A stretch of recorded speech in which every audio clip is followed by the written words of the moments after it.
all I know now, shouting from the rooftops, writing on the skyline.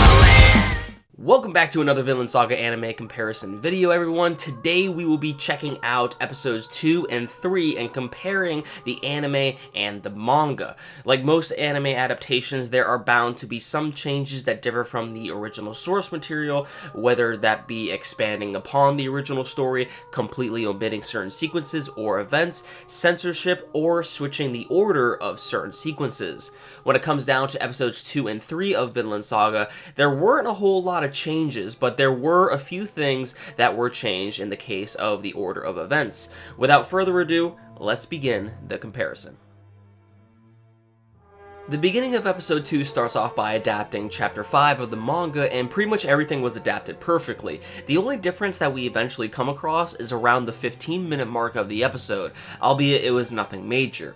After Audie's conversation with Leif Erikson, after Leif states, everyone really does seem to love battle, we immediately transition to Thorfinn playing war. However, before that sequence, in the manga, very briefly another child named Foxy, who was the child laying down with Thorfinn after being killed in their game of war, walks his way toward Leif, in which Leif states, "Foxy, what's the matter? Aren't you playing with the others?" This basically provided just a bit more context that Thorfinn's actions when they were playing war began to really bother the other kids around him.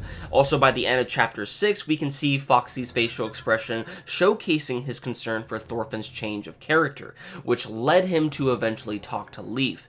In the show, though, they completely omit this scene with Foxy. However, he can be spotted very briefly when Thorfinn is walking away from the rest of the kids. Again, not a major change, but around 16 minutes into the episode and the beginning of chapter 7 of the manga, when one of the adults asks if Thors can take a look at the boy who got injured by Thorfinn, there was another omitted panel where Thors and the man were conversing about the child's injuries. At around 20 minutes and 51 seconds into the episode, after Thorfinn calls his father a liar for stating that no one has any enemies and runs off, the anime added in a brief segment of Thors looking over Thorfinn as he slept that night. This segment wasn't originally in the manga, and while appearing for only a brief moment, it also showcased that not only the children were concerned for Thorfinn's change of behavior, but also his father as well. Finally, by the time we near the end of the episode, at around 21 minutes and 25 seconds to be exact, is when we get the introduction of Askeladd, and we see the plot between Floki and Askeladd to kill Thors begins to set in motion.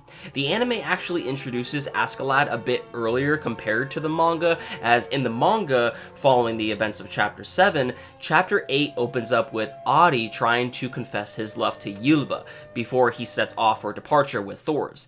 Chapter 8 was entirely skipped in episode 2 and ended off with the very beginning to chapter 9. However, chapter 8 would make its way into episode 3. So overall, very little was actually changed in episode 2. It was honestly pretty much a perfect adaptation of the chapters of the manga. Just a few small scenes were omitted between some of the characters, and just the order of chapters adapted were switched around. Other than that, though, episode 2 was adapted perfectly. Now, let's move on to episode 3. At the very start of episode 3, we continue the conversation amongst Floki and Askeladd and their plans to kill Thors. Everything was properly adapted, and once the conversation ends amongst the two, as well as after the opening, is when the episode begins to adapt the entirety of chapter 8, which is what episode 2 skipped out on. After Thorfinn's declaration of seeing the vast sea for the first time is when we revert back to chapter 9, when Askeladd and his gang begin their preparations to disembark. As far as everything else go beyond this point, everything was pretty much adapted to a T, and the anime leaves us off with the conclusion of the coming fight between Askeladd and Thors, which is the conclusion to chapter 11 in the manga. So by the time episode 4 drops, we will pick off from where we left off, starting on chapter 12 most likely. That about does it for the overall differences and comparisons from the Vinland Saga anime versus the manga. So far, everything has been adapted perfectly, which I am very appreciative of.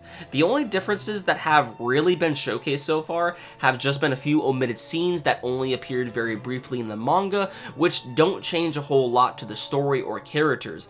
And there's also the fact that the order of sequences are switched, while still providing continuity to the overall narrative. So with that said, I hope you all enjoyed this video. If you enjoyed this video, be sure to drop a like, as it always helps out the channel, and it also lets me know whether you all are interested in this type of content or not. Let me know your thoughts in the comments down below of what you thought about the video, and please consider subscribing to the channel if you would like to see more anime content such as Vinland Saga from me. With that being said, I'll speak to you all real soon. Thanks for watching.